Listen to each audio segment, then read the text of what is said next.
G'day and welcome to a massive episode of the Shootout, the finale for season 2024 of the Liberty Hockey One League. And as always, we're going out with a bang, baby. We're going to be presenting our annual awards for the season gone by. My name is Simon Orchard, and as always, I'm joined by my number one guy, my right-hand man, the Dean Cox, to my John Longmire, the man from the south, Adam Clifford. How are you, mate? Good. I was following that news with interest, mate, because Longmire might be available for the Tassie Devils in 2028. Nice little time for a refresh for him. Oh, look at you. Always looking to push that Tassie Barrow. Always just weaseling your way in there with your Tassie Barrow. Mate, plenty to do and say today. We haven't dressed up. Gone are the days where we actually pride ourselves on our appearance. Now it's just all about knocking them over and giving away some big awards. And we've got 12 of them. Would you believe? A dozen to give away today. None more important than the SportsLink Travel Shootout medal. The inaugural winners will be crowned at the end of the show today. But we've got a host of others, and I guarantee you're going to love them. They're named after some iconic Australian hockey players. So stay tuned. We'll get to that in just a moment. But in case you missed it, the final round of Liberty Hockey One League went off on the weekend. The women's side, Hockey Club Melbourne 2, defeated the Tassie Tigers 0, Brisbane Blaze 5, Adelaide Fire 3, New South Wales 3, the Chill 0. And in the men's action, Hockey Club Melbourne 6-3 over Tassie, put Tassie right in the gun, and then Brizzy fired the final bullet on Saturday by beating Adelaide 2-0 to confirm their place in the finals at the expense of Tassie. Lucas Toonen, by the way, Cliffo, on the back post, missed the most unmissable goal in history to ensure that Brisbane advance. And Canberra, they also beat New South Wales 3-2 to claim the minor premiership on Sunday. So congrats to them and the Perth women for being the best sides through the rounds. What do you think of the week just gone?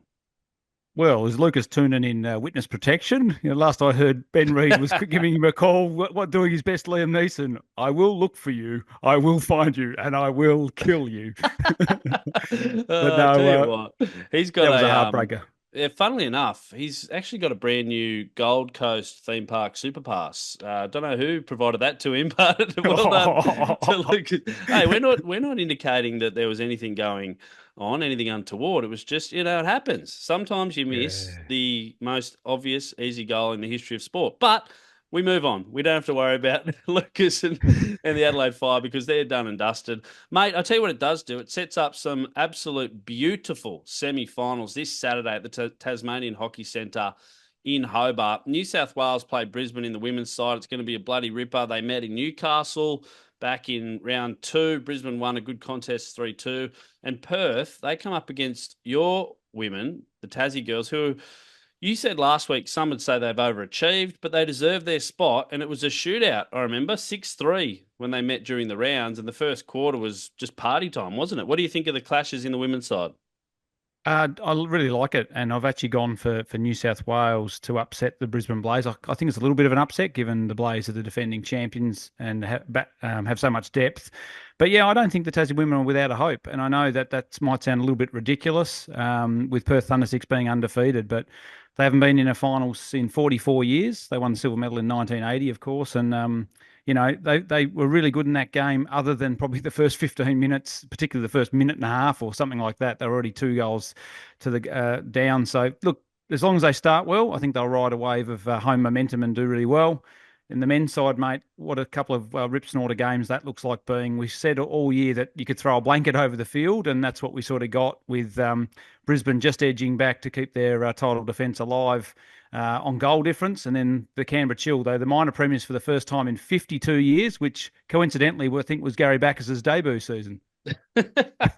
Nice little jab there at Gaz. But hey, Gaz, we've got good news for you, mate. You're going to be back in one of the awards later on. There's a little tease for you ahead of what's going to be a big, big show. Hey, mate, just quickly, the semi-final clashes, the two wrinkles that I'm looking forward to most. How did Tassie beat Perth in the women's side? A few people have asked me. Here's the game plan. If I'm Susan Brooks, I say to Holly Hunt, forego your natural game today. Your job is to wear Ava Drummond like a backpack. No one has done it. I don't know why they haven't done it. There's this I'm not saying Tassie, and I'm not saying the coaches in this league, but there is a certain arrogance in sports like hockey and even AFL to not tag. They throw out, oh, we'll back our structure and our system. It's a team game. No, no, no. Leave the ego at the front gate of the Hobart Hockey Centre and tell Hunt to climb all over the back of Drummond all day. The umpires will not know what to do. It'll be half time before anyone even realises that she's ragdolling her around, and she's disciplined enough and good enough to make a real name for herself. She could be a Tassie hero. If she shuts down over Drummond, they shut down Perth. And that's not to downplay the ability of everyone else in that Perth side, but she's the linchpin. Do you agree with any of that?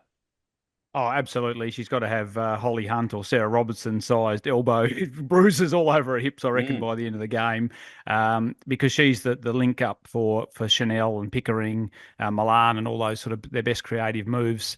I think the other bit is to play with width and play with pace. I think Perth Thundersticks, they're a little bit slow at the back at times when you can get at them quickly, but you can't play down through the corridor. You've got to go with width as well as that speed, mate.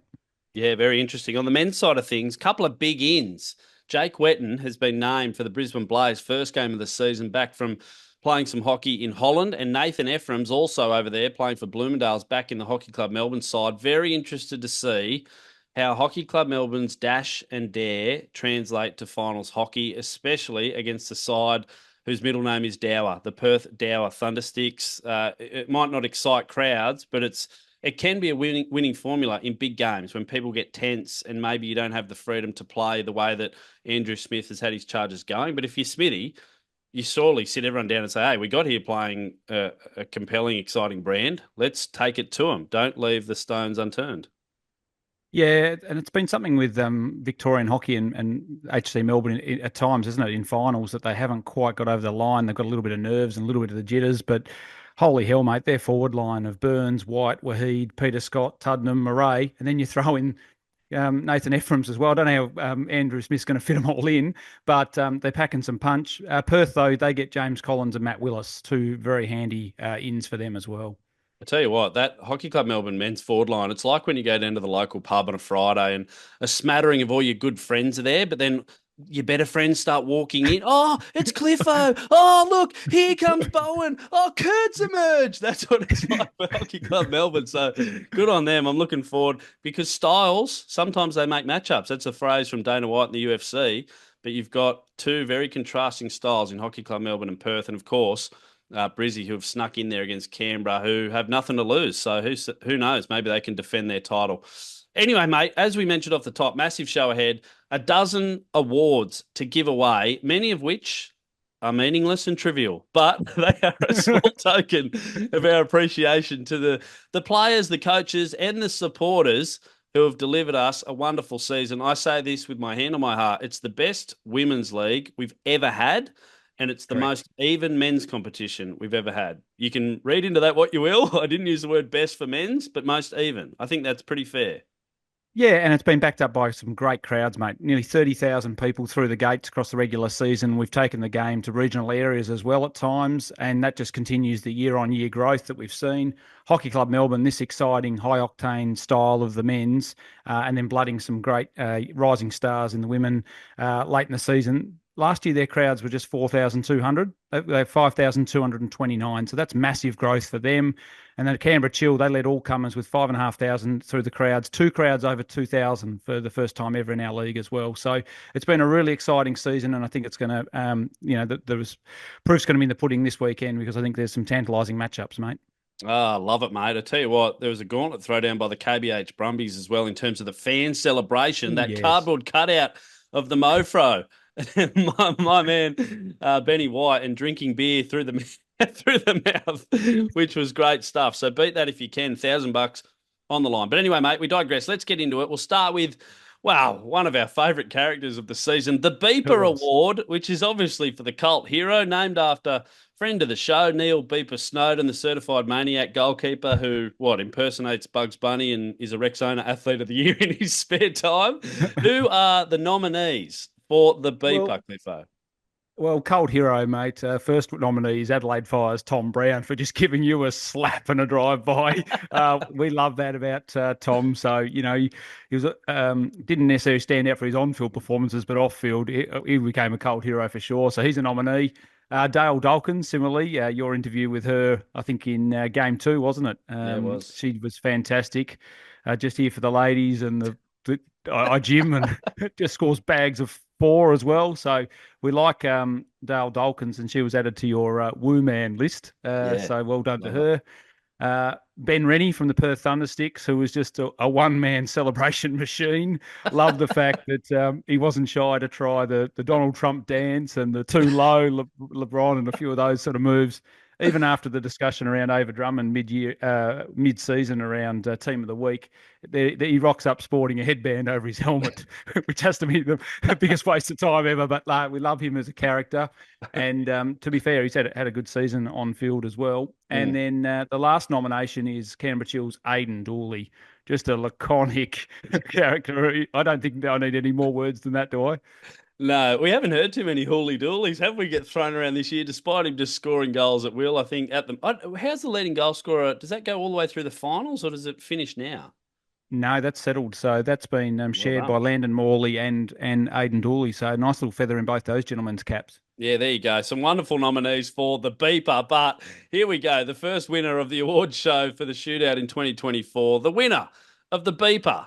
It's Ben Rennie, of course. Our old friend Ralph Wiggum with the flute up the nose. He had a bit of fun with that as well. And that's what we love about our cult heroes. They aren't afraid to give it, to take it, and just get involved in conversation. You mentioned Tom Brown with the drive-by. That wasn't a drive-by, mate. He had the pistol pointed firmly between my eyes, and I loved what all four of them brought. But Ben Rennie's the man, and we probably have underplayed his role as a goalkeeper throughout the tournament because of some of the antics that have caught our eye. But Perth are there with a real swinging chance, largely because of the form of Ben Rennie. And we talked about the goalkeeper situation on the podcast last week, and Johan Durst moving back to Melbourne, young talent being thrown in the mix. And I understand he slid into the DMs with a, "Hey, Shannon Noel, what about me?" What about me? And then there was a little bit of where was I in the top four celebrations? And I said, mate, you were the man that started it all. And he said simply, exactly, I'm iconic. Well, now he's the beeper. So well done to Ben Rennie. Let's move on to the second award.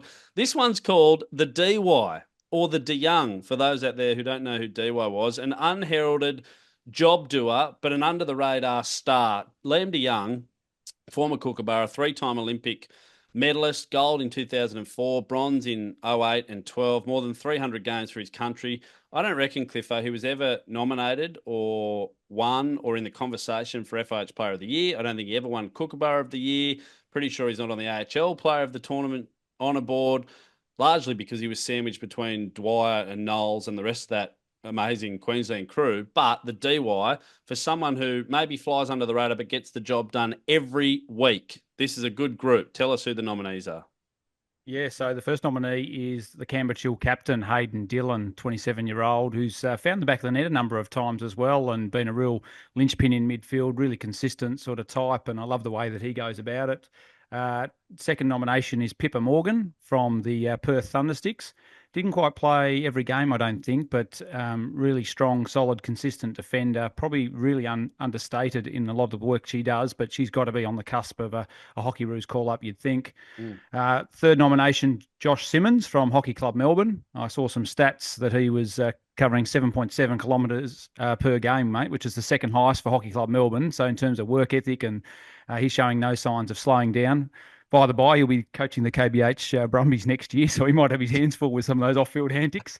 And the fourth nomination is Estelle Hughes, who I think early in the commentary I said was one of the rising stars, but no, she's the same age as Mariah Williams, who quickly pointed that out, mate. But she's been just an ever-present back there and does a fantastic job, really understated. What are your thoughts? Oh, one of your best, Mouth. We should have done up some of our bloopers for the year. If we had next year, when we got a bigger production team, we'll cut up all the faux pas and all the stuff that doesn't quite make the the podcast and have an upload edition.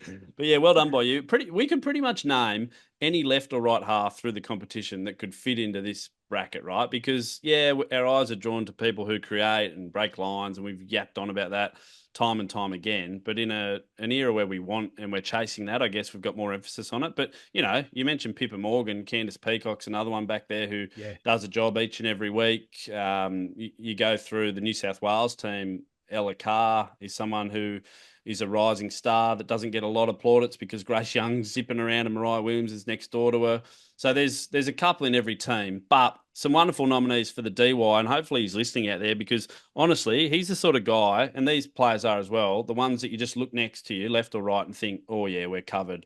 And we don't have to worry too much about what's going on down this flank or through the corridor about that opposition player because these players are there. So great nominees, but the winner of the DY in 2024, it's Hayden Dillon, the former New South Welshman who's made quite a career down there in Canberra and led from the front. I'm going to say he's pushing towards 30. He's not quite that old, but 27, 28. A kid who had a lot of talent and ability. He was right on the radar for playing Kookaburra stuff, development squad member for a while when he was with New South Wales. And I'm not going to say he slipped off the radar, but he's found a nice little niche there, hasn't he? As a reliable midfielder who can go forward, hit the scoreboard, defensively minded when he has to be, and seems like a pretty good leadership candidate down there in Canberra as well.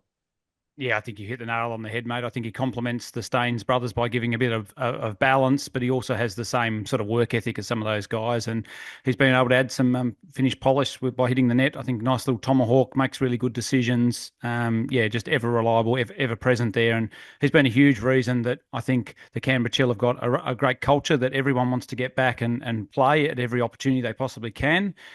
Which you can't say for every franchise at the moment. But also, they really enjoy their hockey and they work so hard. So great job, Hayden Dillon. Congratulations to you, my friend. Oh, mate, you're right. The New South Wales Pride men body is just laying there. Forensics are still coming And to I'm work kicking out what them. exactly happened, and you're still dropping bullets into it. Christ almighty. I'm happy to write the review for him, Orch. Unbelievable stuff. Let's keep moving. Hey, these are two really good awards and named after two, well, young guns who became guns. The rising stars of our Hockey One League. These are ones that we look forward to each and every year because in the next 5 years, you're going to hear these names a lot. Now, Greg Browning and Amy Lawton, both, well, one former Australian player, Greg Browning, debuted for Australia at 16 years of age, the youngest Wow. male in history. It's almost unfathomable now, isn't it? A 16-year-old rolling it like he wouldn't have even had hair under his arms back in the day. And whoever was older would have been smoking cigarettes and drinking beers. And 16-year-old squeaky voice Greg Browning walks into the change rooms. Can you imagine? Oh, you walk on sort of eggshells just playing local club hockey when one of those teenagers comes up from the reserves or an underage side just to fill in for 5 minutes off the bench, right? You got to watch your language just a little bit, and there's no nudity in the change rooms afterwards and the showers and stuff. But yeah, to think that in a national program and playing there, and I think he went all the way to the 1976 Olympics and got a silver medal, Orch. So, now very, very nicely done. Did you want to go through the nominations for the men's Browning Award? Yeah, of course I will. I'll just mention quickly the Lawton is for the Hmm. females, so the ladies. Amy Lawton, again, another 16-year-old debutante for Australia and the youngest in history so far. I guess the women's game, it seems more plausible because they mature a bit quicker and you don't necessarily need, I guess, some of the bigger physical traits to be competitive on the world stage. But anyway, the Browning and the Lawton. Let's start with the boys, the Browning nominees, Cliffo. Yep. So we've got the Brisbane Blazers, Noah Fay, who I think for defensively very good, and I just love the way he carries the ball and has great vision. So he sort of burst through second half, particularly after that Burrows tour of Sultan of Johor Cup. Dylan Downey, another Burrows member who's got a lightning, he's got an absolute rocket of a flick, doesn't he? And he Mm. impressed. I like the way how he jostles to win front position, has a real presence in the tackle as well. And then Oliver Stebbings, a man that we've spoken about a little bit on this show. Great vision, great composure for a young man. Just never looks phased or troubled, and that boded well for Scott Pendlebury for Collingwood, and still does to this day. So no, he has a big future ahead of himself. So do you want me to Amazing you go with mentioned Pendlebury because I was thinking the exact same thing. Sometimes we are so aligned, and other times it's like I'm talking to a Martian from the? Pluto, for Christ's sake. But I was thinking Pendlebury, and you said it straight away. So good on you. I tell you what surprised me when I was looking through some of the stats on the Brisbane Blaze defence, and this is testament to Noah Fay because Corey Weir and Tim Howard only just came back in. They've only conceded 11 goals, Cliffo. Far superior defensive outfit. And I know we mentioned Nicholson, who's had a decent tournament as well, but a big part of that is someone like a Noah Fay, who's been pretty rock solid. They haven't been able to score a whole ton, but gee, if you can build a resolute defence with some young players, and it's a really good foundation for success. You mentioned Dylan Downey flicking, hasn't quite worked out the nuance yet. of, getting around the runner or the disguise of maybe fooling the goalkeeper, but still promising. And you're right, he's a big lad, and he's a real leaderful type. I met him last year, earlier this year, sorry, at the 21s, and I was really taken with his leadership quality. So one to watch in the future. And Stebbings, we've talked a lot about him. So without further ado, we might as well give him the Browning of Ollie Stebbings. This is really interesting, mate, because I just really wonder how close he is to this national squad. Mark Hagar still working out what to do, but at the moment, I reckon I'm 70-30 that he might get a crack. What are your initial thoughts?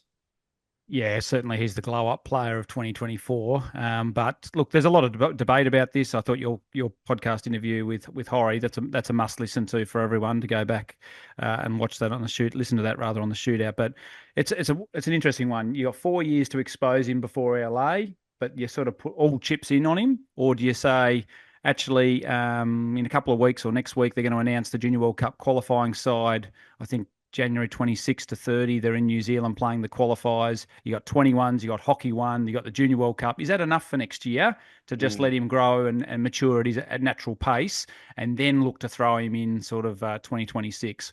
Yeah, it's an interesting thought. I tell you what he will be worried about. Because Eddie Okkanen's towards the end of his career, we don't know what's happening with Josh Belts, for instance. The mouth needs a new love child, and I can just imagine you just bothering him left, right. Oh, Cliffo's calling again for another young. Just give me a break if he makes it. So anyway, he's got a Browning trophy in his cabinet already. Hey, the I could make a Lawton. back page story out of that, mate. Don't worry down here. Yeah. Oh, young gun wins awesome award. Oh dear, the Lawton for the women. I'll give you the nominees: Cam Matheson, Evie Stansby, and Carissa van der Wath. Cam Matheson, I saw, I reckon, second or third round, maybe, made her debut this year. Sister of Morgan and Will. And again, had that poise and calmness through the middle of the field. And obviously, Steph Kershaw comes back into the side, sort of the back half. And someone like Cam Matheson is a player that you could easily overlook. But I think her and Carissa van der Wath, gee whiz, it's a scary prospect, isn't it, moving forward for the next 5 to 10 years, especially. And Evie Stansby started, I reckon, with a bang and then didn't play as many games as she would have liked, I think, through injury. So there's certainly some things to like about her. Pretty robust, had the flick, had a bit of mongrel, determination. She slid into my DMs this week and said, "Hey, wake up, mate. We're trying to vote for the celebration of the year, and you won't let us in. So come on, let all the girls accept their friend requests so they can like the post." But yeah, they're the nominees, mate. What about a winner for the Lawton? Who do you reckon? Oh, this was really tough for me because none of them played all the games and they've all got immense potential. Cam Matheson, when she played in Hobart, she was just one of those people that really your eyes went to her. And, there was a couple of times she got the ball in midfield and Fiona Crackles and Holly Hunt and these sort of types swooped in and she was still able to work her way out of traffic. Evie Stansby to hold down a defensive central role shows that there's big stocks on her. And I like the fact that she's got a bit of ticker to get into your DMs and wake you up. But the winner is Carissa van der Wath. I think she potentially could be the bolter in the Hockey Roo squad if Trini's looking. They're in a different window, as we've both talked about previously. But if they wanted to throw in a little bolter for the future and keep the pressure on, I think they would do well to have Carissa van der Wath in the program. Oh, congratulations. You can pack your Lawton if you get a ticket, Carissa, to Perth and just say, "Hey, look at this. Look what I got." The most chased after award there is, the Rising Star of 2024, the Lawton. Let's keep on moving, mate. Hopefully people out there are loving the Shootout Awards for 2024. And if you haven't seen it, the Shootout Team of the Year went up last night. Didn't get too much backlash, Cliffo. So well done to us, I should say. Now that you've had 24 hours to sit on it, anyone you thought, "Oh boy, I love Eddie Yeah. so much. Did he deserve his spot?" Yeah, Eddie should have been in the starting lineup. He's actually had a pretty understated. He's been underrated in the tournament he's had. But Mariah Williams is the hard luck story, I think, as were some of the men's goalkeepers. Like, it was interesting. Not many of the women's goalkeepers played. Well, I don't think any of them played every game, just about. So most of them shared the duties a little bit. So that made it a hard selection. And we went for the nod with Evie Dalton. But in the men's goalkeepers, geez, 4 or 5 could have made it easily and substituted the other one, and so that would be a little bit contentious, I reckon, depending on which part of Australia you live in. Well done, us. It was one of our best years, I reckon. Team of the week, team of the year. Just a really good unit working together every week. Love it. Geez, my Let's get shoulders are going. sore from carrying you. Speaking of someone who carried people around for a while, True. Nick Arrold, mate. Remember that name? The next award is called the Arrold. It's for the tough, hard-nosed, dogged, not defenders, but people who put their body on the line. They throw caution to the wind. They have no respect for their own well-being. And Nick Arrold was one of those people, two-time Olympian, dual Commonwealth Games gold medalist. She was a 10-year hockey roommate, more than 200 international games. I once saw her eat a ball in a Champions Trophy match in Sydney. Not literally eat. It was a PCD. She was on the post, and it was when they wore those flimsy plastic Maison pieces of crap on their face. Barely anything, right?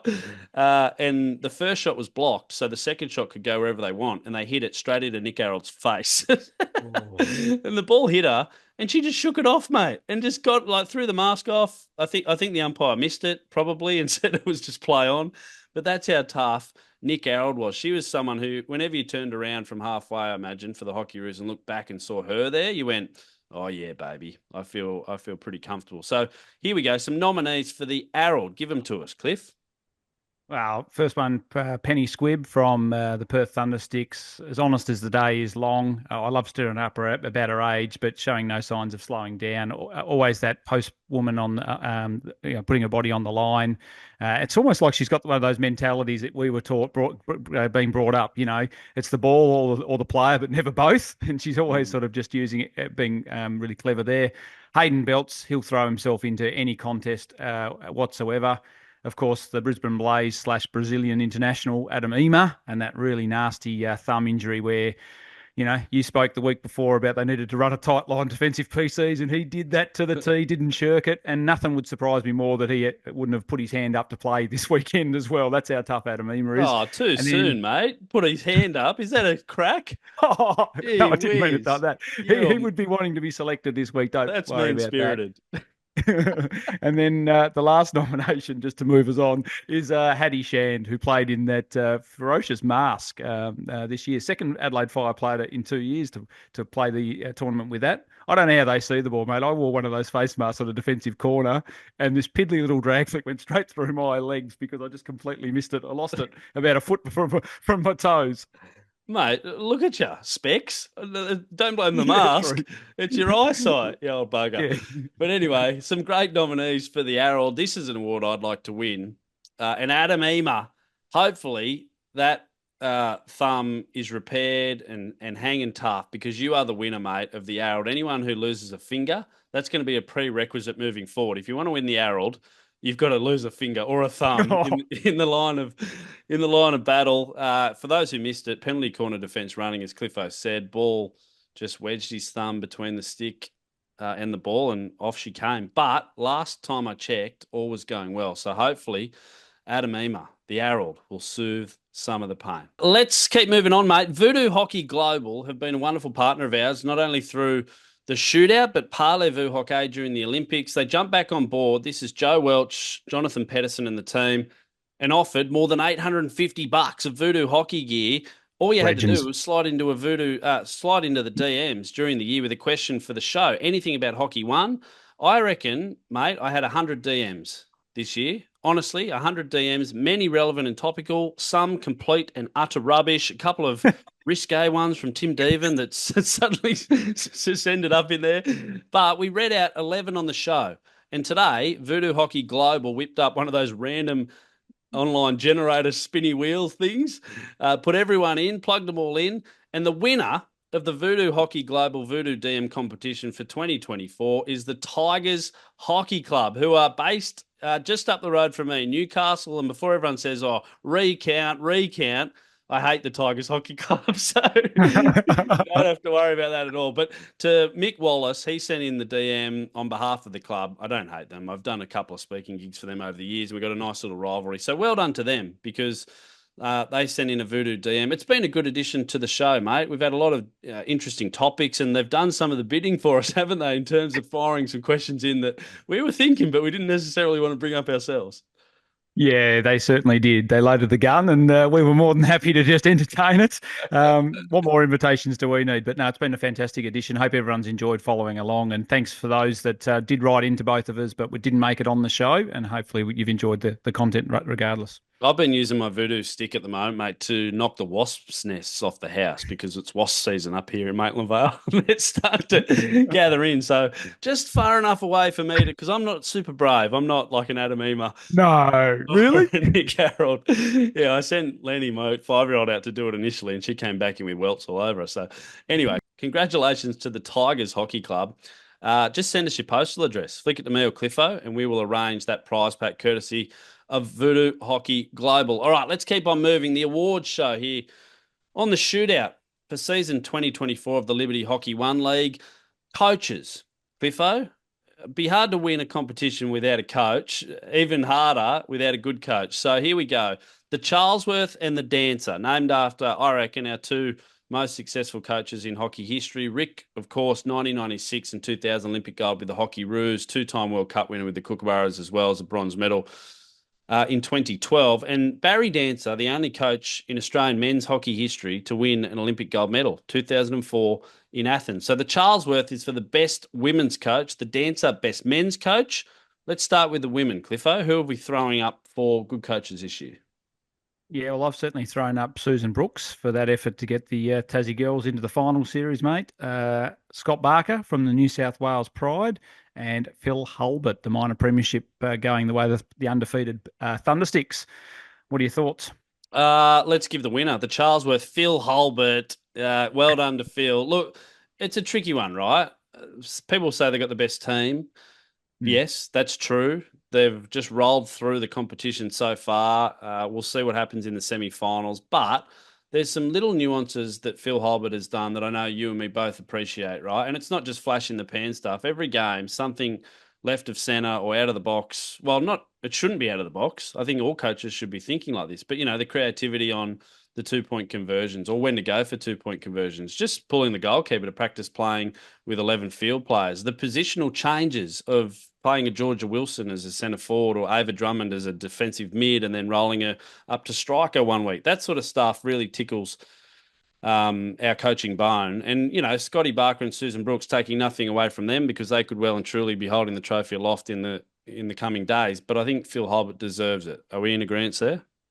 Oh, absolutely. They'll be giving him the keys to the Perth Mint, I reckon, if he can bring the title home to WA. And he certainly laid all the foundations by practicing and rehearsing for every different possible scenario that they could face in Hobart, other than probably torrential rain. So yeah, no, very deserving winner, Phil Holbert. Looking forward to having a beer with him in Hobart. Yeah, well done, the Charlesworth winner. The dancer for the men, nominees, Andrew Smith, Hockey Club Melbourne, Chook Fowler from the Brisbane Blaze, because let's be honest, that team at the start of the season, I reckon, were competing heavily with the Pride to win the spoon, and somehow they've managed to sneak their way in, and now they look like a real threat. They'd probably be favourites if there was a betting market around or close to it. And Shay on a Onatiri for the Canberra Chiller just keeps on keeping on. Cliffo, I know you're a big fan of all of these gentlemen, but one in particular. Why don't you award the dancer for 2024? Yeah, don't think there can be any disputing. 52 years since the Canberra Chill won the minor premiership, and Shea Onatiri's done that with an outstanding coaching performance, in my view. He's got them playing, a really nice defensive structure, and then that really high work ethic and unpredictability going forward. I think he gets the best out of almost every bloke in that squad. We've seen Gary Backus turn the clock back the clock. One of our award winners tonight, Hayden Dillon, has had a career best season. Mm. We've had wonderful moments of goals from Jake and Ben Staines at different times. And then he's unearthed some talent like Dylan Brick, who scored 5 goals in his first ever Hockey One season. Even Andrew Charter, like just when you think he can't get any better, he's had a fantastic season as well, mate. So Shea Onatiri for me is comfortably the best coach for us. Yeah, well done to Shay. You mentioned part of being a good coach is making as many people as possible reach their potential, right? And I think when you look across that Canberra Chill lineup, although maybe not flush with Australian stars, everyone's playing a role. And there's a number of players, even in your team of the year, they've got a resolute defence, and that's what they've built their team off. But the creativity in the forward half and how you harness the Staines brothers, how you get the best out of of someone like Hayden Dillon, you mentioned running through the midfield, obviously adding in pieces as well, like a Xavi Gisbert who doesn't know anything about the Canberra Chill culture. The Yeah. city probably got there and went, hang on a second, we've got to This swim is in the it. lake. Burley Griffin, where's the beach, baby? But no, they've done a wonderful job and they've won 5 of 6 games. Even on the weekend when pushed by New South Wales, important match, right? Because that could Yeah. change the whole setup of the semi-finals. They end up with probably the hardest team to face in Brisbane. But if they get through that, mate, then kudos to them. So the dancer, Shay Onatiri, congratulations to you, my friend. This is this is a good one. The Jethro, the The death comeback row. player of the year. Our man Jethro Eustace, the Adelaide Fire coach and player. He went down in round one like a sack of spuds, and it looked like a terrible knee injury, mate. We were texting going, "Oh no, Jethro's done for the season." He was carried off the pitch. A report in the days afterwards suggested he was out for the year. Fast forward a couple of weeks, he's back out there. It's a miracle. Jethro, the comeback player of the year. So we thought, why not name an award after our man Jethro? What do you think? Oh, it's hilarious because we were looking for a sniper there in the first game at Mate Stadium, and then he's lo and behold in the team of the week in round six. What a miraculous comeback! It brings me back to a certain player I played with in the Tassie Tigers who got stretchered off. 3 minutes later, was back on. So he had less time on the bench there. It took to get him off the pitch on the stretcher. So. No, some worthy nominees here as well, mate. So we've obviously got Perth Thundersticks recruit Courtney Chanel, missed 2022 Com Games with a knee injury, missed the Paris Olympic year preparation with an ACL. First time in Perth Thundersticks colours this year, and it's had a good season.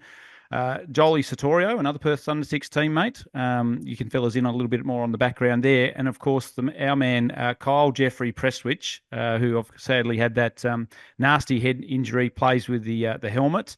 And he's got better and better with every game for the Brisbane Blaze and has really been a key component of their tilt now at the finals. Yeah, all three wonderful stories. Satorio, I think, has done 2 ACLs. Had a Okay. meniscus issue as well. First big tournament back. I was talking to Ash Nelson during the week a little bit about her. She plays at the same club, Suburban Lions, and I'm not going to say heartbreaking, but Suburban Lions won the comp last year, and Satorio missed out on that. So those Mm. sort of things really matter. And now you come back in. She's a player who's playing across different lines and different roles, and still working her way back, I'm sure, to full confidence in the knee. And there are cases like this. Look at Steph Kershaw, someone who's touch wood had really good injury luck in the last Olympic cycle. I remember Kelly White was someone who Yep.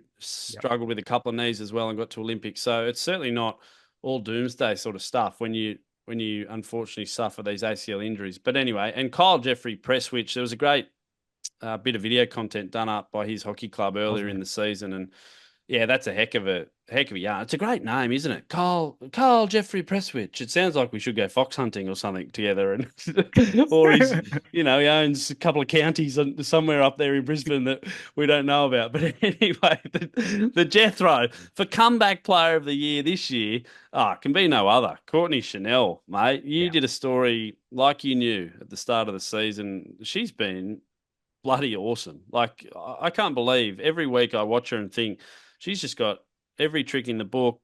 She's robust and quick, and she's been dominant in the attacking circle. She looks like a real. She's one of those players that you watch. If you'd never watched hockey before, you'd turn on the TV and you'd be like, "Oh, she's good. She's one of the best, right? The best going Yeah. around." So I think it's only a matter of time before she's rewarded with higher honours once again. Yeah, look, there's some spots available in that forward line for the Hockey Roos, and she's got to be, she's probably got first crack at that. The thing that I've liked is she's added the goals to her resume. I think before this season, playing for the New South Wales Pride, she'd played 8, 9 games at Hockey One level, never scored a goal. The most goals she ever scored in 3 under 21 tournaments is 3 goals, and she scored 7 this year. So she's added that finishing to her game. As you mentioned, her speed, works hard, very creative, and so I think 24 years of age, she'll be 28 come the next Olympics. Perfect. She's perfect age to have a real big impact and a great career. Good on you. Well done, Courtney, not taking home Jethro, taking home the Jethro. And if Jethro's listening out I've there, nearly spat my beer out then.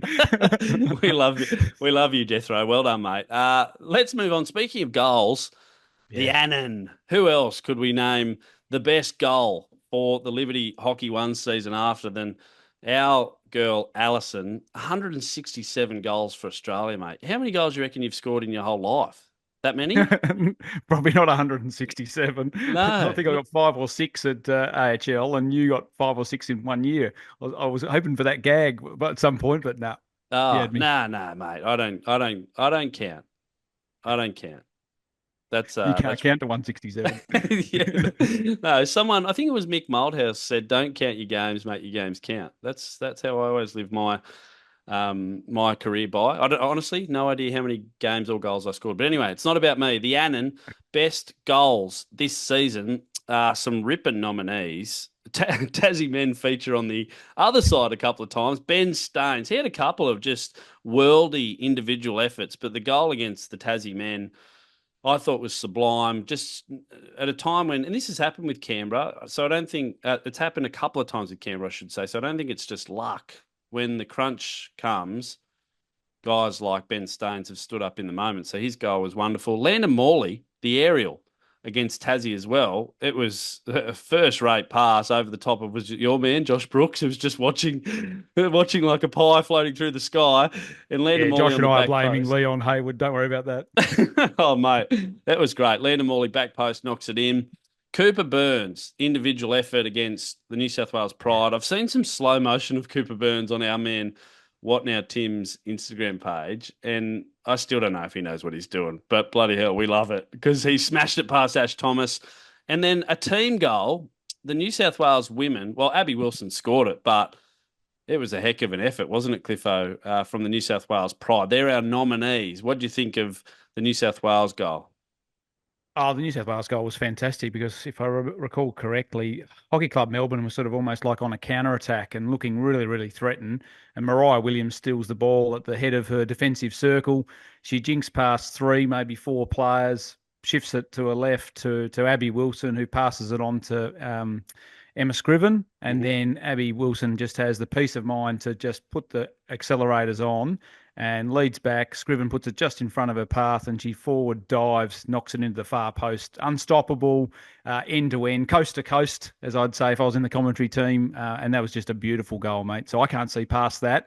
And that's not just because some of the individual brilliant goals were against Tassie, but that was just sublime hockey all round. And you couldn't, no hockey purist could not appreciate that goal. Oh, mate, the others don't stand a chance. Let's just do it. The Annan goes to the New South Wales Pride women and Abby Wilson. I tell you what, mate, have you changed your mind on Wilson in the last 7 days? I know, it's one game, but she's got to be right there, doesn't she, on the back of another really good performance? I reckon I've had no less than six people hit me up over that decision not to have her in and try and convince me. Yeah, I think based on her performances at the moment, she's got something that other forwards don't have, like Mm. that rasping tomahawk shot. She's what I call a fox in the box, just gets in great areas inside the attacking circle, can shoot on either side of her body, just offers something different, Orch, to the other forwards in that mix. So, yeah, she's far from finished product. You just said that rasping. What's rasping mean? Because I've got an idea. What do you think it means? Just nailed it. Just beautiful, beautifully struck. Right, because I thought rasping was like unpleasant. No, I Yeah. wasn't meaning that though. Yeah, all right. Anyway, rasping. If there's any wordsmiths out there, let us know because I don't think he's used that right at the mouth. I've caught him. I've caught him out. It's taken Busted, you reckon? episodes, but finally, the dictionary makes a mistake. Mate, Well it's been a done long to season. well done to Abby Wilson for taking out the Annan, and shout out to Alison if she's listening, ready to coach China. I She won't. believe, to who knows, maybe some more glory at the World Cup in a couple of years. All right. Hey, mate, this is a big one. And this has caught the eye of a lot of people over the last 48 hours. The Celebration Award. Now, Ooh. $1,000, courtesy of Hawkesbury Brewing Co. and Cody Tribe, aka the hockey strength coach. So jump on the socials if you want to follow Cody. It's a holistic approach to being stronger, both in body and mind, hockey strength coach. We thought who better to name it after than our boy Tim Devan after the rowboat celebration at the World Cup a couple of years ago? So the best celebration for $1,000 is now called the Devan. Four great finalists. I threw it up on my socials the other night. Hockey Club Melbourne with Strike 'em Out. This is the 10-pin bowling action, which kudos to them. It was, I'm not going to say it generated a round to an unforgettable round of celebrations, but they sort of were one of the first teams to really get into it, weren't they? We'd seen a sprinkling of it over the 2 rounds previous, but they went out all guns blazing on Friday night. The New South Wales Pride on Sunday said, all right, we'll take you bowling and we'll raise you a ray gun celebration. The breakdancer from Australia, who coincidentally commented on the New South Wales Pride post. Did you see this? Ray gun No, I herself. didn't. Fair Yeah. dinkum. She said, well done or great job or something like that. So I reckon that's worth something as well. Hockey Club Melbourne men. Some people said, what the hell was Cooper Burns doing? I said, oh, he's the chef. Just let him cook, baby. It was like the soup Nazi in Seinfeld. He was just mixing up just beautiful soup for the boys to get in on. And then we had Landon Morley, a.k.a. LeBron Morley, and he mauled that celebration. He didn't quite pull it off, but we loved it. And that was one of the first to go off. So they're the four finalists. Mate, did you have a lean before we get to the winner and the $1,000 prize for the Devon? No, I was watching very in closely. Look, I just commend everyone for having a go. I reckon it's one of the greatest introductions that we've brought to the Hockey One League to have those celebrations and the point of difference. And it gave the commentary team something else to be talking about. Certainly, there's a lot of stuff going around the socials. So now I'm sitting on the fence, mate. You can have this one. Mate, officially, the winner of the inaugural Devon. It's the New South Wales Pride women with the ray gun. Congratulations to them. $1,000 courtesy of Hawkesbury Brewing Co. and Cody Tribe, aka the hockey strength coach. It'll pay for a team dinner on the last night down there in Salamanca. Get you some prawns and some oysters and a couple of cocktails. I think you'd have the time of your life. But Cliffo, that's not all, my friend. There's more? I got off the phone to Mark and Cody this afternoon. Both men said Hockey Club Melbourne were so good and the poll was so close. So we've decided Hockey Club Melbourne women will get $1,000 as well. Well, There you holy go. hell. Hockey Club Melbourne How women, good's that? you've done it. $1,000 to you. The New South Wales Pride, $1,000 to you. Landon Morley's sitting on the couch singing, well, what more could I have done? Sorry, mate. The bank only extends so far. But the generosity of Hawkesbury Brewing Co. and Cody Tribe knows no limit. $1,000. And the Devon goes to the New South Wales girls, but both teams are going to have good fun with the cash. If Tassie win the semi-final and I streak on the field, mate, and jump the fence with no shirt on, what chance can I get something from the Hawkesbury Brewing Oh, Co? mate. If you streak across the field in the semi-final, I can finally get a new co-host. I'll tell you that much because you won't be coming back. Will Gilmore, straight on the phone. Get him in here with the cool hair. Oh, mate. Oh, Geez, they'd need the tiniest little blurry bar, I reckon, if you ran across it like a pencil dot. oh mate. It is cold down here. Go easy on me. All right. From the riches of the Devon to the gutter of this award, the mouth. Oh, stitch up. I didn't even plan that. Named after you, Mouth, aka the Tassie typewriter. That nickname hasn't caught on as much as the Mouth, but I think people love the Mouth from the south. Hey, you can tell me exactly, but I'd guess 20 odd years of faithful service to the sport, and it seemed, mate, that it was only fair I named an award after you, and this is for best hockey coverage across the Liberty Hockey One season outside of the league channels themselves. So firstly, how long have you been covering hockey? And secondly, can you give us the nominees from a pretty good group of people who love the sport and are trying their best to make it as pertinent as possible? Yeah, certainly, mate. Still hurting by that comment of the high to the low, but 21 years I've been writing for the Mercury newspaper, do about Good on you. 250 articles a year. So now about 75 of those are going to be on Matty Brooks and 100 on Ollie Stebbings. But no, look, we've had some wonderful volunteers and people associated with the sport this year. It continues to grow off field. We know that the Brisbane Blaze set the tone a couple of years ago and have driven new standards, but we've got 4 nominations. One is someone well known to us, Kurt Ogilvie and Thrive Hockey, do a great job promoting a real positive message around hockey on the socials, on Instagram, and some really good insights dissecting some of the games and some of the trends, and even some of the things they'd like to see. We've got a nomination for Wiseman Sports. So that's Andrew Wiseman, Sports Photography, who've got some great celebration snaps. Jump on their Instagram if you want to see some of the best celebration still images of, Ash Utri and players of that ilk doing a great job. And then one of our fellow sideline commentators over in the West, who's had a great season, Jace Gabriel. He was a speedy, fiery competitor against us back in our day, mate, and does a great job volunteering his time for the Hockey Hour in WA. Whole hour of hockey content on the radio. Does a tremendous job. Couldn't meet your appearance fee, so I just slot in the other week for 35-minute interview. Thought it'd be about six, but no, he does a fantastic job promoting hockey over out west. And then, of course, What Now Tim, who you mentioned just before, Tim Bauman, who does a fantastic job. I reckon he could even make you eating a double whopper while drunk in slow motion look slick. I reckon he's that good with his photography. What do you think of those nominees? Oh, I'll tell you what, there's a halftime activation next year. Just me sitting out in the middle of the field on top of one of those Dunkaroo tanks, eating a Whopper while kids pepper balls at me. That'd be great.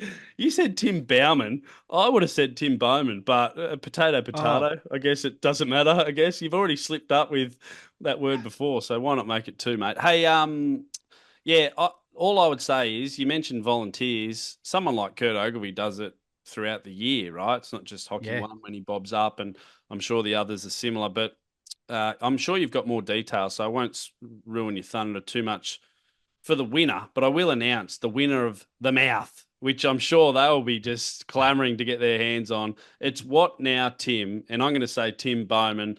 A deserved winner, a bloke who has just taken social media by storm. Every team in the comp should try and find someone like him because some of his numbers, mate, are mind blowing. Oh, absolutely. So he's just ticked over 5 million. Yeah, that you heard me right. 5 million views of his content just this season alone, mate. And that's been viewed by 815,000 unique accounts, unique viewers. So that is just incredible stats. And he's anticipating after the finals weekend, he'll be down here in Hobart capturing all the games, that he'll get 7 million. So that's just incredible reach for our sport at a time when there's not a heap of sports content competing with it as well on socials. And interestingly enough, 42.5% of his audience is 18 to 24-year-olds, and that's the market we've got to crack and get into. So his work is really helping grow the league and grow the Hockey Club Melbourne brand in particular. I know he's a Southern United Hockey Club member, mate, who puts his nick on Z8 camera. I'm pretending like I know anything about cameras, but he puts it to great work, and he's done some fantastic stuff to promote our sport, and encourage others to get involved as well. He's happy to mentor anyone, any up and comers that want to get out to the hockey with their cameras on what to do. So did a fantastic job. One of my particular favourites. I know he captured some great goals and some great celebrations, but when Johan Durst saved Aaron Hazel's penalty stroke on the weekend, and he overrid that with the Lord of the Rings, that "You shall not pass" uh, vocals, that was fantastic. I thought that was mint. Oh, mate, almost a seamless product integration there from you. Get camera now for good shooting of photos with Tim Bauman. No, credit where credit's due. 5 million. Holy hell, that's almost shootout sort of numbers for reach. No, you've hit the nail on the head, mate. It's a mixture of what? Great angles, slow motion, close ups, incredible moments, emotion and close calls. I guess this is the thing, right? Access.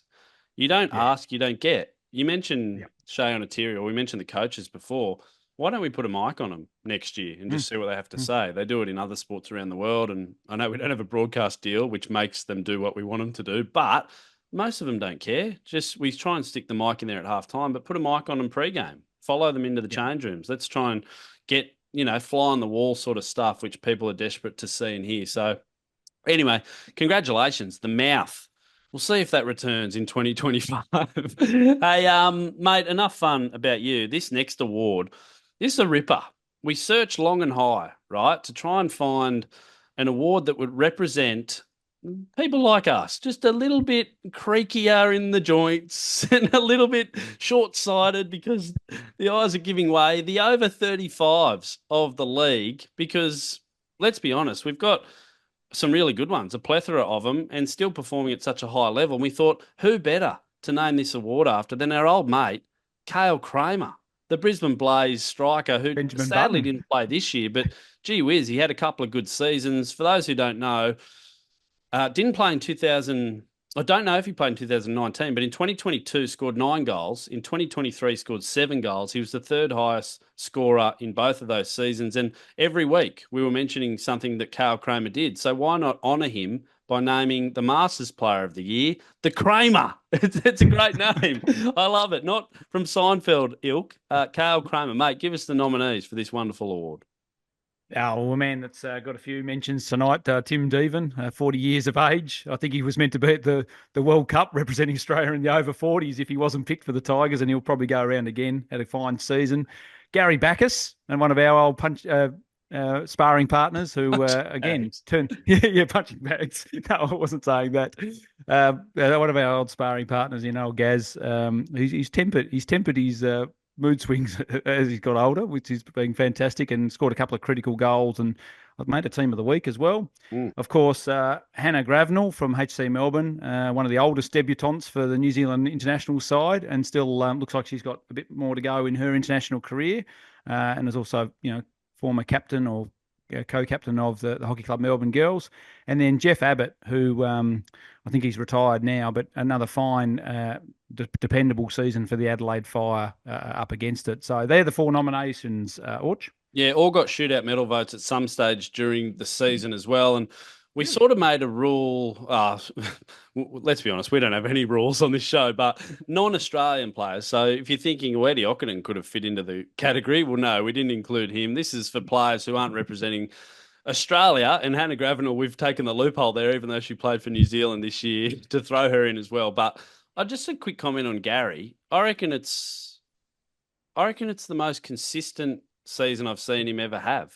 And Yep. he's played a real role for that Canberra side. So hopefully that can continue through the finals. Sadly, not the winner of the Kramer. It's our guy, Tim Devan, who takes it out. He'll be very happy to hear. 40 years old. Oh, my God, a 40-year-old dog. Imagine him running out against you in the Masters. Oh, my God, he'd rip your arms and legs off against some of those old codgers out there. So thank God he didn't go over and play in that. But Tim Devan, well done. Winner of the Kramer for Yep. 2024. Yeah, and just continues to defy father time. I reckon he'll play on again next year, mate. And it's just incredible to see where his career has got him: two Olympics, a stack of internationals, 133 games of AHL. But one of my favourite stories about him, mate, was he was a late withdrawal from a must-win away doubleheader back when I was playing for the Tassie Tigers. Mm. And the reason, wait for it, he couldn't get out of a shift at McDonald's.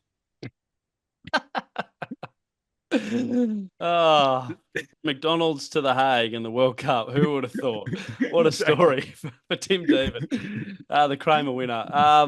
Mate, that's all our awards except for the big one, the SportsLink Travel Shootout Medal. Each winner will receive $500 cash from Paul Kelly and the team at SportsLink Travel. Jump online now, by the way, to register your interest in their World Cup packages for 2026. It's going to be a hell of a trip. So, SportsLink Travel, we thank you. $500 cash will go into the pockets of these, I'm not going to say lucky winners, deserved winners of the first ever shootout medals for 2024. In the men's, Cliffo, I'm not going to muck around. It was a tight race. I think when it went behind closed doors, we had 5 players on 5 votes.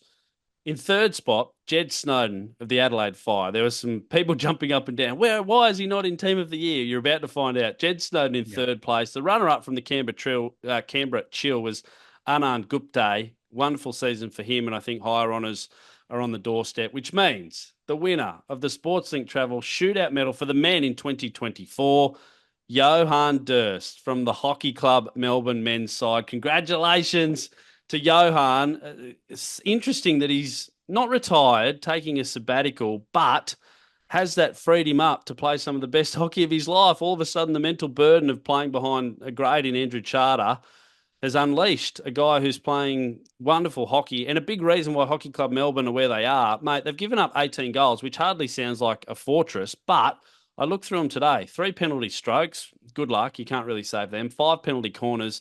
8 field goals, Cliffo. And if I'm not mistaken, he saved 6 conversions from 8. Yeah. So he's only had 2 conversions scored against him. Phenomenal. Yeah, and we spoke in one of the earlier podcasts about the momentum shifts against Hockey Club Melbourne. He's been under siege at times Mm. and turned in, I think, at least 3 best on ground. So, look, an absolute deserved winner, and not one that many would have predicted before the tournament, but he's just in the career best form. Had a real funny time in his personal life where he's just moved to Melbourne with a young family. But yeah, I reckon that's going to be an interesting phone conversation with Horry because he's just been so unbelievable. level, and hopefully he can continue it in the final series because Hockey Club Melbourne are going to need it. I spoke to Johan today, mate. He said, apart from the birth of his baby, this is the best achievement of his life. So well done, Johan. Sportsing Did he Travel also Shootout. say he was going to share it over the bar with me on Sunday night? Oh, I don't think Johan needs it, funnily enough. He's probably got $500 rolling around the bottom of his shoe, for Christ's sake. The women, well, look, this was not one-way traffic at all, but in third place, great season for Tassie and a big part of their success. Fiona Crackles, congratulations, the Great Britain International. Grace Young, the pocket rocket from New South Wales, she's forged her way into second spot. But I think there's no secrets, mate, that this woman has taken the league by storm. She's played a myriad of roles and positions. She's scored goals. She's hugged and signed autographs and hugged fans. She's unlocked so much potential in all those around her. And I think that's the real key to greatness. You make people lift their own game. I talk about Ava Drummond, the winner of the Sportslink Travel Shootout medal for the women in 2024. Bravo to her. It's been the best season we've ever seen in the league, I reckon, mate. Yeah, I can't understate how impressive she's been and how important she's been for the league. I've never seen a player so clean, so classy, so ruthlessly efficient, but also made everyone walk a foot taller. She's been fantastic, and maybe even she has a career in baseball, mate. Did you see her impressive first pitch for Oh, the that Perth was Heat during the yeah, week? that was a heat check, wasn't it? Straight over the middle of the plate. No, unbelievable stuff. So, look, she's an out and out star, and the way she's embraced the Australian hockey community and the way we've embraced her, I think, has been phenomenal, and hopefully sets the scene for many more of the sport's absolute greats to play in the Liberty Hockey One League in the future as well. Yeah, let's just give a quick shout out to all the internationals, both men and women, who've come over and played in the comp this year and made it what it is. It's a great sign, mate. And if they all disappeared with our influx of hockey roos and kookaburras going in and out, who knows where the league would be. But the parity across the women's competition, you know, a side like Tassie make the semi-finals, big testament to those wonderful imports who have come across. We saw the Canberra Chill farewell their girls during the week as well. But there's a host of them, mate. Not only internationals, a lot of the more mature players saying goodbye as well. I'm not going to list all of them, but you know, it's an interesting time in everyone's career. And I saw there was some wonderful send-offs, wasn't there, for some of the stalwarts of Australian hockey over the weekend. Yeah, what a beautiful moment that we can do those sort of things. And I think the hockey community does recognise service and those sort of things really, really well. So they were just fitting tributes to some great people that have really, we saw the best of them, and they've really supported the sport to help it grow as well. So, no, great moments. Well said, mate. Hey, that's it. We're done. The Shootout Award Show officially over for Oh, 2024. holy We hope hell. you've enjoyed it. Gee, it's like it's been a season, but not only this. Obviously, on the back of the Olympic coverage and being two dads who barely have time to scratch ourselves, and even if we do, we Two couldn't be bothered. absolute misfits coming together. I feel like this is the end of some sort of like holiday romance, mate, where neither of us is keen to commit to the long distance thing. Yeah, we'll just see. We'll just see how it goes. And in a week's time, I'll just be out late at night. Oh, Orch, where are you? Oh, just hanging out with, the boys down the pub just a bit longer. Oh, okay. Yeah. See ya, Yeah. mate. Just some quick thank yous because we're running out of time and it's been a long one. I'll start with Hawkesbury Brewing Co. Mark and the team have been oh so generous with their support. I've mentioned Mark a couple of times. He's the boss, but there's a host of team underneath him as well. But him in particular, mate, every time I talk to him, he just oozes enthusiasm and passion and Yeah. liveliness. What a Even legend. when I mentioned the celebrations, he was like, mate, let's give him more money. I had to talk him out of it. He wanted to give even more money to the winners. And I was like, hey, just cool your jets, Mark. We've got more hockey to come. So if you're ever on the Central Coast, get on into Hawkesbury Brewing Co. Brewery, drop in, have a beer, say good day, get some food. It's great stuff. And thanks so much for backing us in. It's Yeah. been so fun having them involved. So Hawkesbury Brewing Co. Cheers to them. Voodoo Hockey Global, they enjoyed themselves so much during the Olympics that they jumped straight back on board for the shootout. We love them, love their gear, love the DMs this year. Hopefully they return in 2025. And congratulations if you're just joining to the Tigers Hockey Club, if you're tuning in right at the back end just to hear the last little bit of dribble. To Sash, Cliffo, a name that many people might not know, CEO of this league, basically gives us a green light to do not whatever we want, but a lot of stuff. But he's pushing not only us, but everyone to make this thing great. And that's really important. You need people with a vision. You need people who can back up their talk. And he continues to provide us with support and ideas. So thanks to him.